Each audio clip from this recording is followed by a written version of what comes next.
tragedi kerusuhan Mei 98 itu bukan menjadi pelanggaran HAM berat. Berikut pernyataan dari Menteri Koordinator Hukum dan HAM di era pemerintahan Bapak Prabowo Subianto yang baru saja dilantik kemarin, Bapak Yusril Iza Mahendra. Dalam pernyataannya beliau menjelaskan bahwa tragedi kerusuhan Mei 98 itu bukan menjadi bagian dari pelanggaran HAM berat. Padahal pada tahun 2023, Presiden ke-7 kita, Bapak Joko Widodo itu pun sudah menjelaskan bahwa kerusuhan Mei 98 itu menjadi bagian dari 12 peristiwa pelanggaran HAM berat di Indonesia. Tapi kenapa di tahun 2024 tiba-tiba itu bukan menjadi bagian dari pelanggaran HAM berat? Bapak Yusril Iza Mahendra menjelaskan bahwa pelanggaran HAM berat itu termasuknya genosida, ethnic cleansing yang cuma terjadi di tahun 60-an.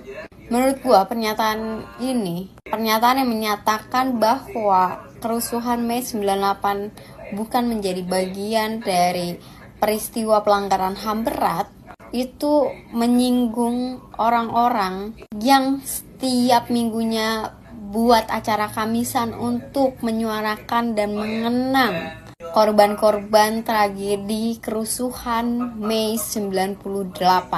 Setiap Kamis sore di depan Istana Negara, sudah 17 tahun mereka berdiri di depan Istana Merdeka untuk menyuarakan tentang kasus-kasus HAM.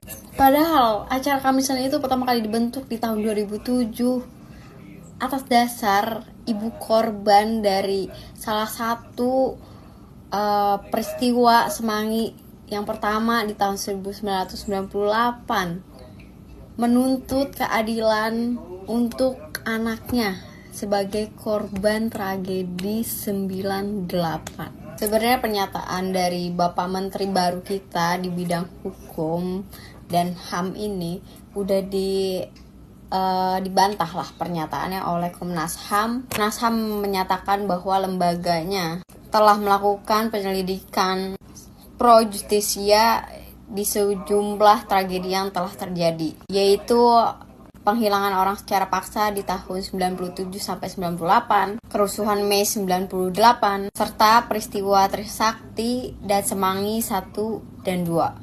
Dari penyelidikan tersebut, Komnas HAM itu sudah menemukan adanya pembunuhan, penghilangan paksa, perampasan kebebasan, serta kemerdekaan fisik. Dalam penyelidikan tersebut, Komnas HAM itu sudah menemukan bentuk dari pelanggaran HAM berat yang terjadi di dalam tragedi 98.